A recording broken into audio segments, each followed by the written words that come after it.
Halo adik-adik, kembali lagi bersama Miss Putri. Pada video kita kali ini, kita akan belajar mengenai vektor.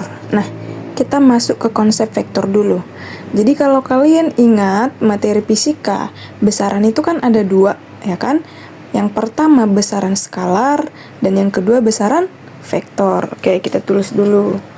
Besaran itu ada dua. Yang pertama besaran skalar, dan yang kedua besaran vektor. Nah, apa sih besaran skalar gitu kan? Besaran skalar ini adalah besaran yang hanya memiliki nilai dan tidak memiliki arah. Sementara besaran vektor itu apa? Besaran vektor itu dia memiliki nilai dan juga memiliki arah. Itu perbedaannya. Ayo kita tulis.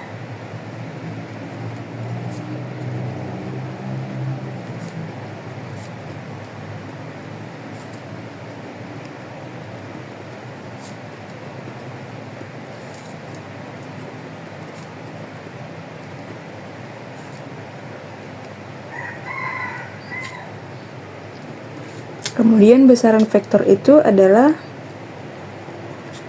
besaran yang memiliki nilai dan arah. Oke, jadi kalau kita berbicara mengenai besaran skalar, dia itu punya nilai tapi tidak punya arah. Sementara vektor, besaran vektor dia punya nilai dan punya arah. Nah, contohnya apa untuk yang besaran skalar? Contohnya jarak, ya kan? Kemudian contoh lain, luas. Contoh lain, volume. Contoh lain, kelajuan, dan lain-lain. Nah, sedangkan untuk besaran vektor itu contohnya apa? Contohnya adalah perpindahan, ya kan? Kemudian kecepatan. Apalagi? Percepatan. Apalagi? Gaya, dan lain-lain. Nah, agar kalian tidak bingung, agar kalian bisa membedakan mana sih itu yang masuk besaran skalar, mana sih itu yang masuk besaran vektor, ayo coba kita lihat ilustrasi ini. Coba ya, misalnya adalah suatu titik, ya kan? Titik, kita sebutlah ini titik A, dan di sini ada titik B, ya kan? Kemudian ada jaraknya antara si A dan si B, ya kan? Seperti yang kita ketahui. Misalnya lah jaraknya kita buat 10 cm. Meter. Nah, ada si misalnya kita buatlah namanya ini si Thomas. Si Thomas ini jalan dari si titik A menuju ke titik B. Nah, sampailah dia di sini. Jarak yang dia tempuh berapa? Ya, betul 10 meter. Kemudian, si Thomas ini dari titik B pergi lagi ke titik C. Misalnya ada di sini titik C. Jaraknya si C ke B ini 4 meter, ya kan? Nah, si Thomas ini setelah nyampai dia di titik B, pergi lagi dia ke titik C. Titik C-nya di sini. Berarti dia berbalik arah, gitu kan? Nah, sekarang pertanyaannya, jaraknya berapa? Perpindahannya berapa? Nah, kira-kira kebayang berapa jaraknya, berapa perpindahannya? Bisa ya? Jadi, seperti yang kita bahas kemarin, jarak itu adalah lintasan terpendek. Nah, berapa lintasan terpendeknya? Oh, dari A ke C, Miss. Salah. Karena apa? Karena tadi ceritanya, si Thomas ini harus pergi ke B dulu. Dia harus pergi ke B, baru dia pergi ke C.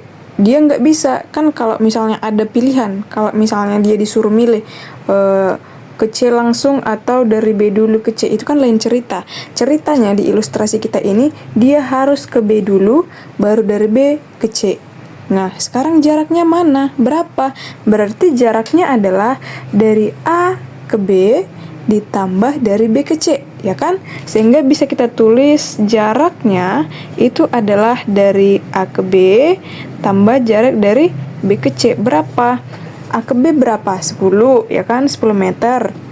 Dari B ke C 4 meter. Maka jarak yang dia tempuh, jarak tempuhnya adalah 14 meter, ya kan? Bisa ya untuk jarak.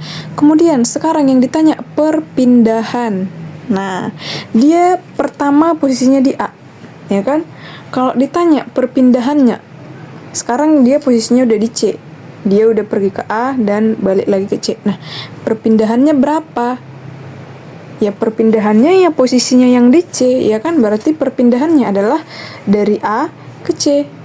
Gitu kan logikanya? Berarti perpindahannya secara logika hanya sebatas 6 meter. Tidak kita hitung lagi yang ke B dulu baru ke C. Enggak lagi, kita hanya fokus di seberapa jauh dia berpindah dari si titik awal gitu kan. Sehingga kalau misalnya kita tulis secara matematisnya, perpindahannya itu sama dengan dari A ke B ditambah B ke C juga, tapi di sini ada melihat arah atau arahnya mempengaruhi perpindahannya. Coba A ke C-nya berapa? A ke C, A ke B maksudnya ya. A ke B-nya berapa? 10 meter. Tambah B ke C-nya, kita lihat arahnya. Dia kan kembali berbalik arah, maka dia adalah negatif 4. Sehingga perpindahannya berapa?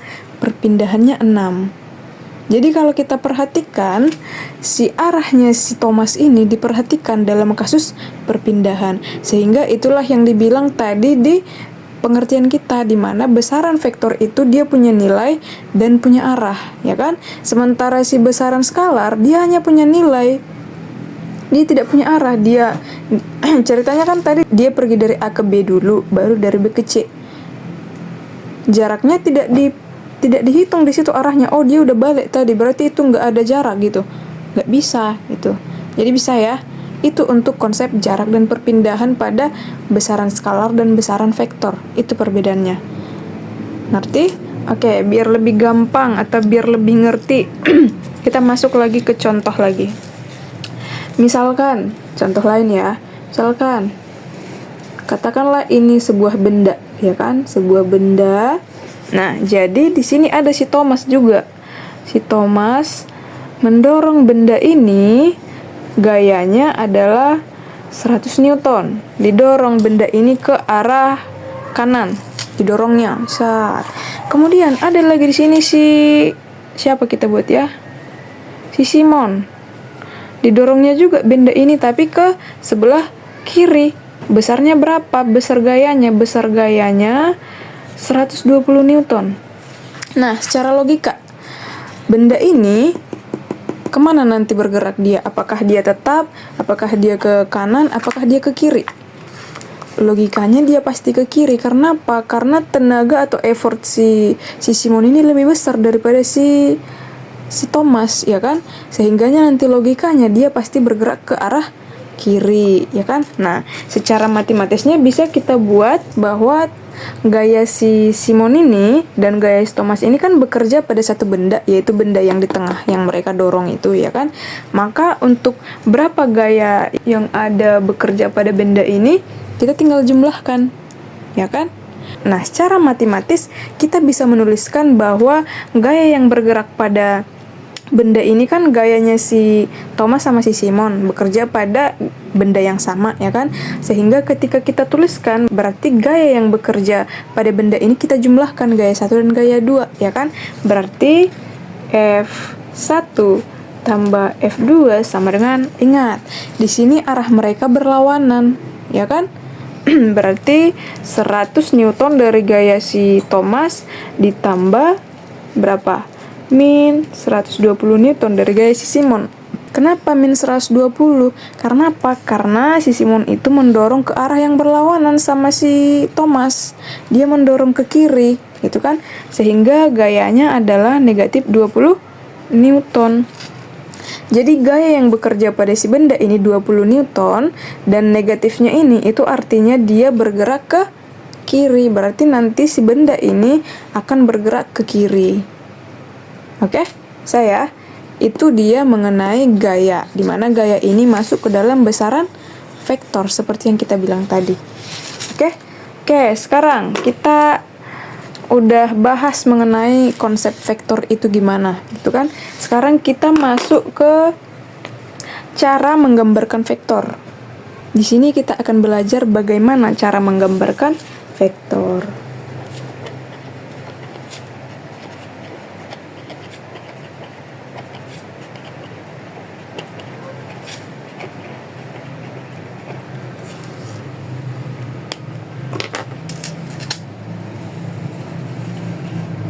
Oke, jadi kalau kita mau menggambar vektor, vektor itu kita gambarkan dengan sebuah anak panah. Anak panah, di mana si anak panah ini terbagi menjadi 3 bagian, 3 namanya. Yang pertama kita sebut dia pangkal, yang kedua kita sebut dia panjang, dan yang ketiga kita sebut dia arah anak panah, arah panah, gitu kan. Nah, seperti apa dia gitu, kita gambar dulu. Misalnya ini adalah, kita buatlah misalnya ini vektornya, maka kita tulis dulu keterangannya. Vektor digambarkan dengan apa tadi? Sebuah anak panah. Yang terdiri dari apa? Yang terdiri dari pangkal, kemudian panjang, dan yang terakhir arah anak panah. Oke, jadi kalau misalnya inilah anak panahnya, ya kan?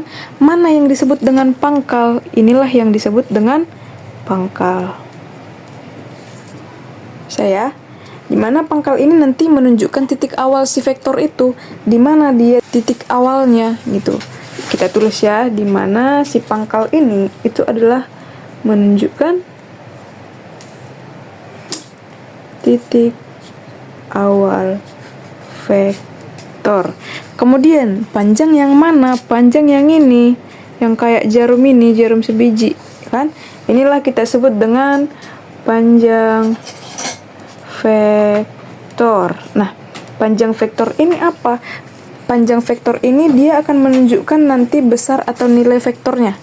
Berarti kita tulis menunjukkan besar atau nilai vektor. Nah, jadi semakin panjang nanti ini, garis ini, misalnya F1-nya adalah 5 Newton gitu kan. Ada satu gaya F1-nya 5 Newton, kemudian gaya yang kedua 10 Newton, maka panjang vektor yang 10 Newton itu akan lebih panjang daripada yang 5 Newton. Berarti bisa kita bilang yang ini semakin besar vektornya, semakin panjang lah ini. Kemudian yang ketiga apa? Arah. Ini adalah yang kita sebut dengan arah vektor. Yang ini, yang tanda panah sebiji ini. Oke, saya itu untuk bagian-bagian dari vektor. Jadi kalau kita mau menggambar vektor, gambarnya seperti anak panah. Ini bebas mau arahnya ke sana, mau ke atas, mau ke bawah, mau ke kiri, bebas arahnya ini. Oke? Oke. Itu dia untuk gambar vektor. Kemudian kita masuk ke yang ketiga. Kita mau membuat dan belajar mengenai notasi. Notasi vektor. Nah, seperti yang kita ketahui tadi, seperti yang kita pelajari, gambar vektor itu kan seperti ini. Inilah misalnya, ya kan? Di sini misalnya ada titik A, di sini ada titik B. Kemudian kita hubungkan dari A ke B. Tanda panahnya di sini kita buat. Kalau kita lihat berdasarkan bagian-bagian ini, mana jadi sini pangkal? Pangkalnya adalah ini, gitu kan? Kemudian mana dia panjang vektornya? Panjang vektornya ini. Mana dia arahnya? Arahnya ini. Nah, ketika kita tarik garis dari pangkal si A menuju B dan arahnya ke sana, maka bentuk ini kita beri nama atau kita katakan dia adalah vektor AB. Nah, hati-hati, kadang ini kebalik. Kalau misalnya ada vektor AB, berarti dia pangkalnya di A, arahnya di B. Arah vektornya di B.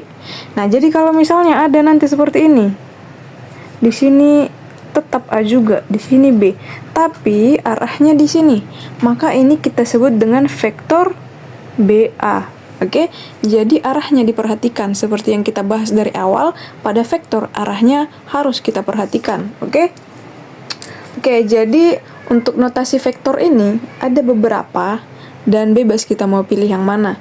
Ada notasi vektor yang dibuat dia ini kan huruf besar ya kan, AB, vektor AB. Nah, bisa juga kita buat dia huruf kecil. Misalnya gini, vektor A. Oke, tapi tetap ada tanda panah di atas. Bisa juga dia seperti ini, tapi garis di bawah. Ini juga kita sebut dengan vektor A. Atau bisa juga kita buat dia dengan huruf kecil biasa, tapi dia huruf tebal, cetak tebal. Nah, ini juga disebut dengan vektor. Tapi yang umumnya kita pakai itu adalah yang bentuk seperti ini. Huruf kecil baru ada vektornya di atas. Tapi terserah kita mau pakai yang ini, semuanya ini adalah notasi vektor. Bisa ya? Oke, kita lanjut. Kita lanjut di vektor pada R2. Materi kita berikutnya kita akan belajar mengenai vektor di R2.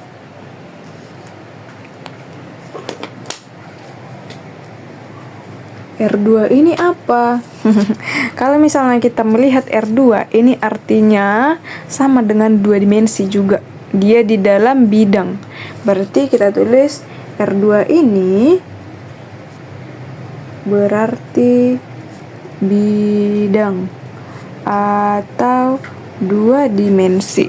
Jadi kalau R3, berarti dia ruang atau 3 dimensi. Jadi ini hanya masalah penamaan gitu kan. Nah, sekarang kita mau belajar vektor di bidang atau di 2 dimensi. Nah, misalnya Miss gambar dulu, kita bayangkan ini buku petak-petak kita ya. Oke, Miss gambar dulu.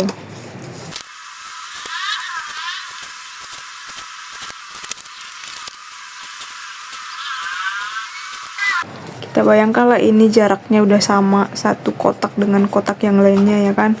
Luasnya udah sama. Pokoknya kita bayangkan ini bentuknya udah sama. Nah, jadi kalau kita berbicara mengenai vektor di 2 dimensi, tadi kan kita udah pelajari bahwa gambar vektor itu seperti ini, ya kan? Coba kita buat di sini gambar vektor. Misalnya Miss buat gambar vektor kita adalah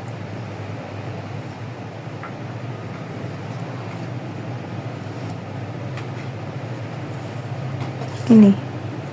Kita berilah ini namanya vektor A, ya kan? Nah, kalau kita tuliskan, maka ini vektor A ini dia adalah 2, 3. Nah, kok bisa 2, 3, Miss? Gitu kan? Nah, ini bagian atas ini menunjukkan arahnya secara horizontal. Baik kanan, kalau ke kanan dia nanti positif, atau ke kiri dia nanti bakalan jadi negatif. Oke, kita tulis. Dia adalah arah secara horizontal. Kanan nanti positif, dan kiri nanti negatif. Kemudian yang bawah ini dia menunjukkan arah secara vertikal, kebalikannya. Arah secara vertikal. Di mana atas nanti dia positif dan kalau ke bawah dia nanti negatif. Nah, kita lihat dulu yang ini.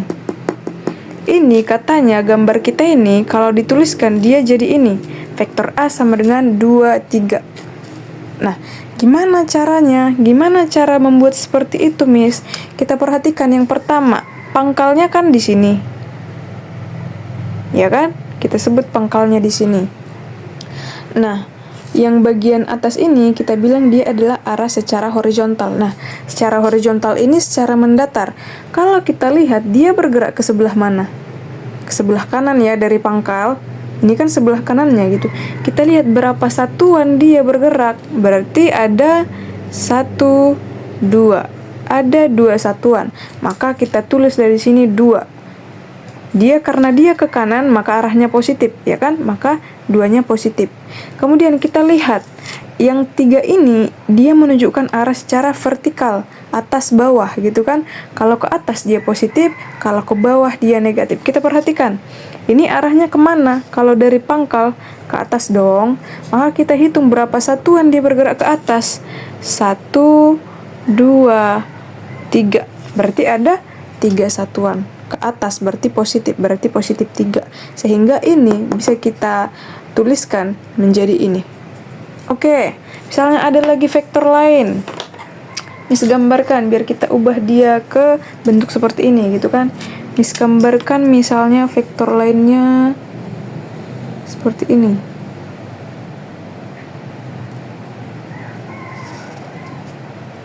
Ini kita sebutlah ini vektor B. Nah, vektor B ini kalau kita tulis ke dalam bentuk seperti ini jadi berapa?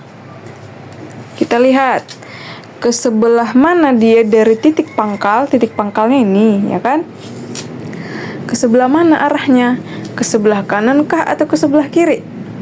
Ya, betul, ke sebelah kanan. Baru kita hitunglah berapa satuan dia bergerak ke sebelah kanan. Ada 1, 2, 3, 4. Berarti ada 4 satuan. Kita tulislah di sini 4. Kemudian dia bergerak ke atas arahnya atau ke bawah? Dia ke atas. Kita hitung berapa satuan dia ke atas. 1, 2. Berarti ada 2 satuan. Sehingga kita tulislah di sini 2. Ini juga bisa kita buat bentuknya menjadi seperti ini. Vektor B sama dengan 4,2, sama saja.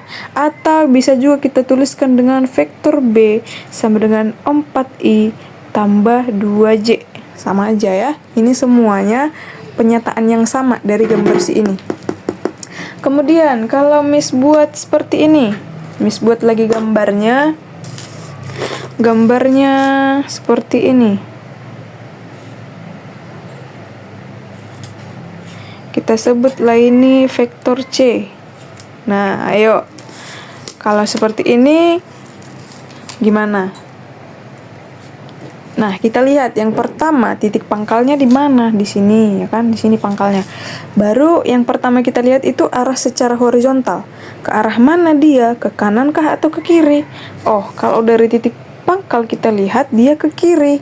Maka kalau ke kiri tandanya apa? Tandanya negatif. Kita hitung berapa satuan dia ke kiri. Ternyata hanya 1 satuan. Sehingga di sini berarti negatif 1. Kemudian, dia ke atas atau ke bawah? Iya, dia ke atas. Sehingga kalau kita hitung, berarti nanti tandanya positif, ya kan? Berapa satuan dia ke atas? Berarti 1, 2. Ada 2 satuan. Sehingga kalau kita tulis dengan cara seperti yang di atas, ini adalah min 1,2. Kita tulis lagi, oh ini C. Kita tulis lagi dia seperti yang ini. Berarti dia adalah negatif I ditambah 2C. Oke, biar lebih paham, kita buat lagi. Misalnya, gambarnya adalah ini. Kita sebutlah ini vektor D. Coba. Vektor D itu berapa? Kita lihat dulu pangkalnya. Nah, secara horizontal dia bergerak ke kiri atau ke kanan? Ya, ke kiri, sehingga dia nanti berbentuk negatif. Kita hitung berapa satuan dia ke kiri. 1, 2, 3. Berarti ada negatif 3 karena dia ke kiri. Berarti dia tandanya negatif, ya kan? Kemudian dia bergerak ke atas atau ke bawah? Dia bergerak ke bawah.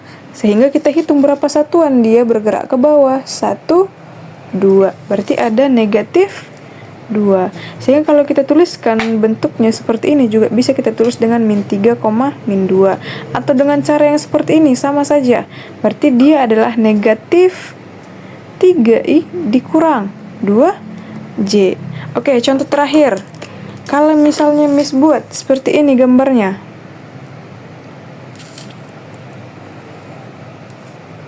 Kita sebutlah ini vektor E.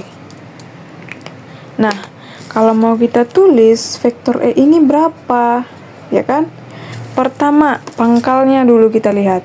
Nah, dia bergerak kemana? Kanan atau kiri? Iya, ke kanan, jelas, ya kan? Kita hitunglah berapa satuan dia bergerak ke kanan. 1, 2, 3, 4. Ada 4 satuan, berarti dia 4. Kemudian, kita lihat dia ke atas atau ke bawah. Nggak ada ya. Sehingga gimana? Sehingga untuk arah secara vertikalnya dia bernilai? Iya, bernilai 0. Karena dia tidak ke atas dan juga tidak ke bawah. Maka kalau kita tulis dalam bentuk seperti ini, sama saja, maka dia adalah 4,0. Kita tulis dalam bentuk seperti ini, maka dia adalah 4i. Bisa ya? Ini serasa cukup untuk menggambar vektor di bidang 2 dimensi, ya kan? Kemudian kita lanjut ke vektor di 3 dimensi.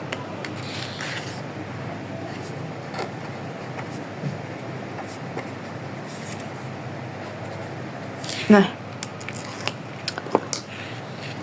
jadi kalau kita katakan 3 dimensi, sumbunya tidak lagi 2, tetapi udah ada 3. Apa-apa saja, sumbu X, sumbu Y, dan sumbu Z. Nah, seperti yang di awal juga, R3 ini, itu artinya apa?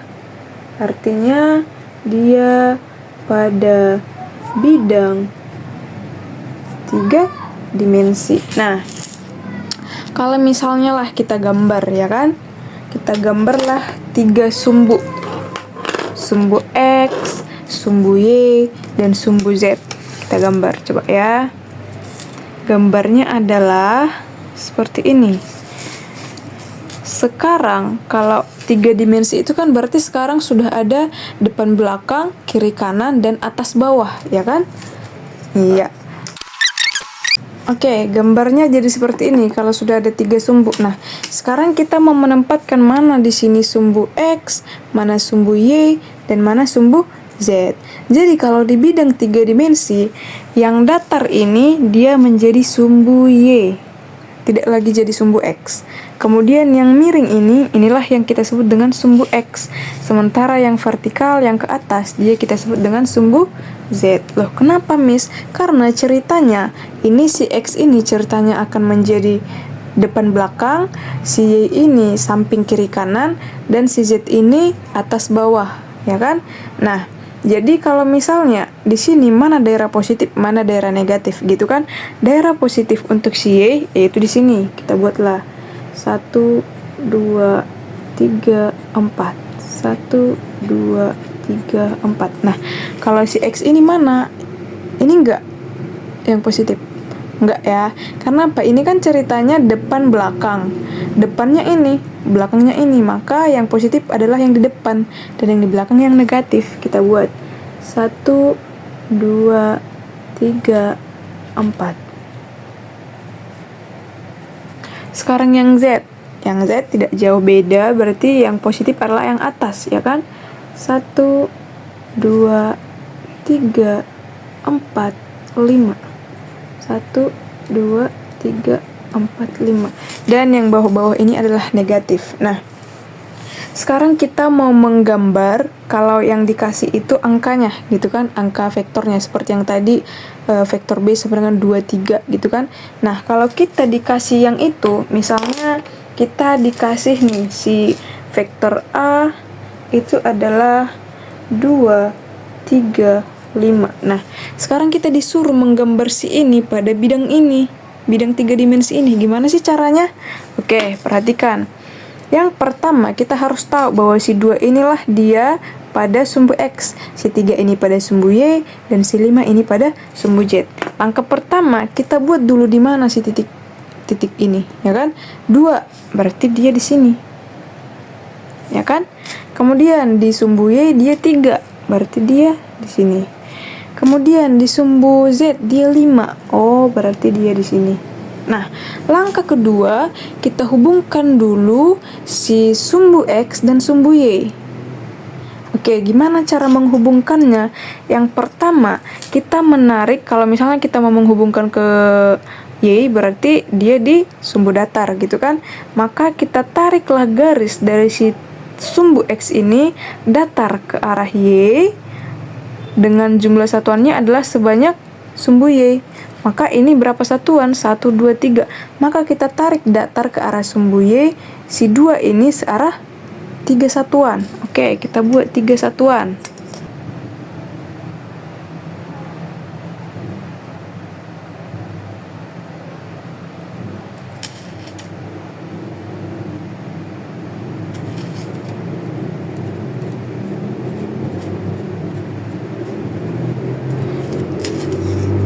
Kita hubungkan, ya kan?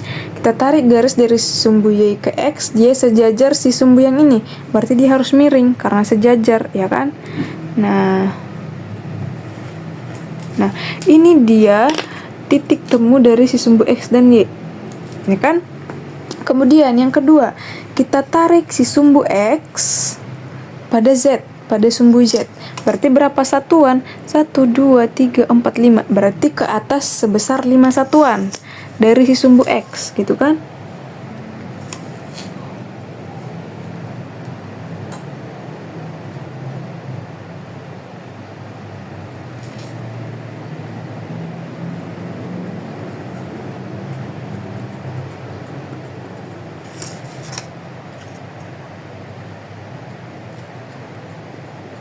Oke, kita peroleh titik temunya itu di sini. Kemudian lanjut dari si Y sekarang ke Z. Kita tarik berarti 5 satuan juga, ya kan?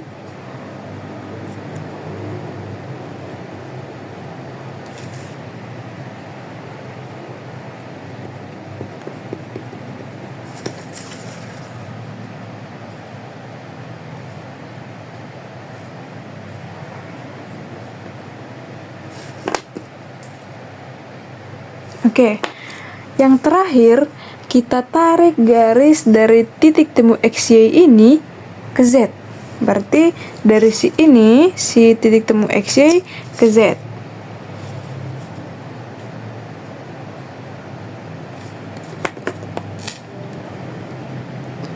Dia tetap sebesar 5 satuan, ya kan?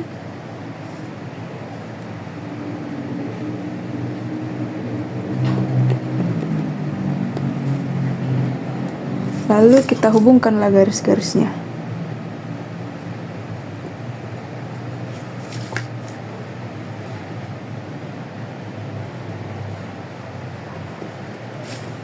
Oke, jadi titik terakhir kita ini, dia adalah titik pertemuan dari sumbu X, sumbu Y, dan sumbu Z. Nah, sekarang kita mau menggambar vektornya. Nah, ketika kita mau menggambar vektornya, kita tariklah garis dari pangkalnya dari si sumbu 000 ke titik terakhir kita, titik pertemuan antara X, Y, Z. Kalau kita tarik, maka arah vektornya adalah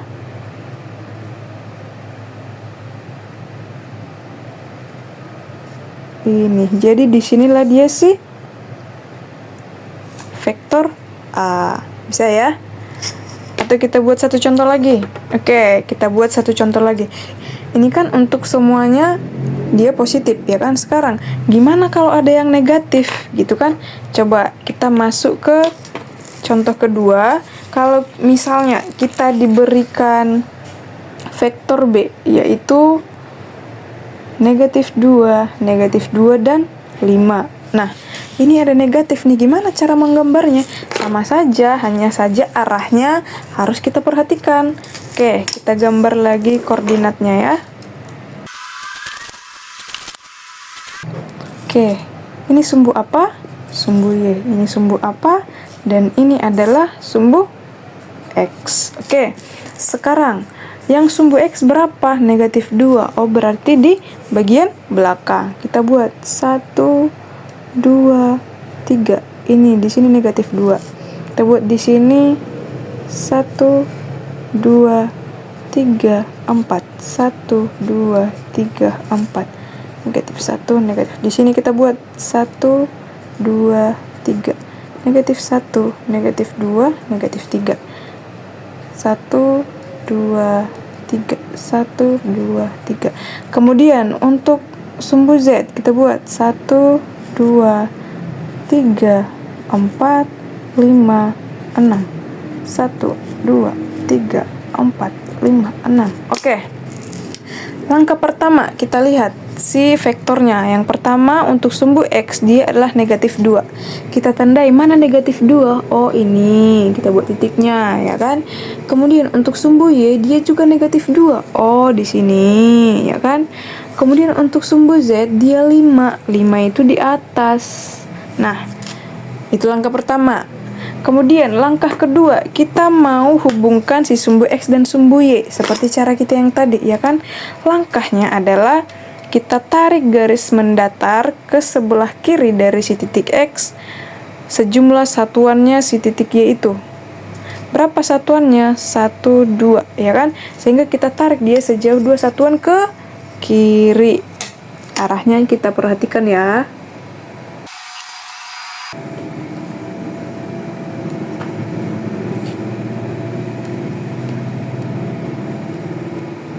Oke.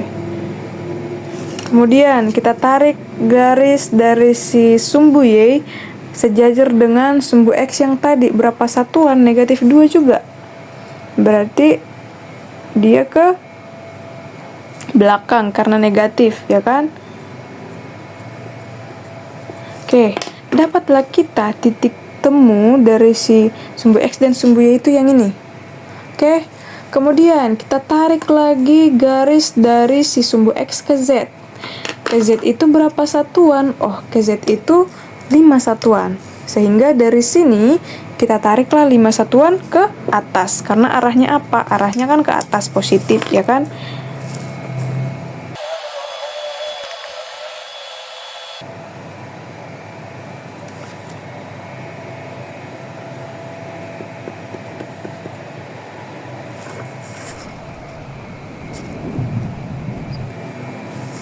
Oke. Kemudian kita tarik garisnya lagi. Oke, kita dapat titiknya adalah di sini, ya kan? Yang kedua, kita tarik dari si sumbu Y ke si sumbu Z. Berapa? 5 satuan, sama, ya kan? Oke, kita tarik lagi.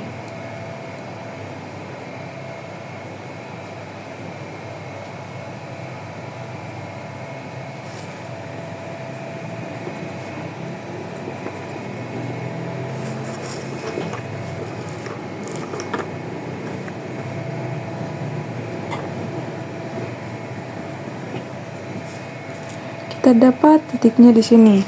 Yang terakhir, yang kita tarik, dia dari sumbu XY tadi, dari pertemuan titik sumbu XY tadi ke atas sebesar 5 satuan. Yuk, tarik.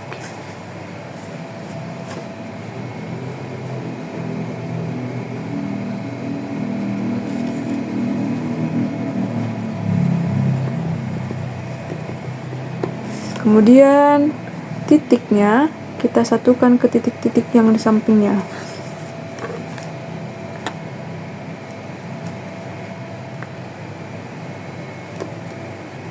Oke, sehingga titik yang terakhir kita dapat ini itu adalah titik temu dari sumbu X, Y, dan Z. Ini dia. Kita udah dapat dia di sini. Kemudian untuk menentukan vektornya, maka kita tariklah garis dari si sumbu 0,0,0 ke titik temu X, Y, Z tadi. Titik temunya kan di sini. Sehingga kita tariklah garis dari titik 0,0 ke arah pertemuan mereka tadi. Buat tanda panah sana. Sehingga inilah yang disebut dengan B vektor. Bisa ya? Oke.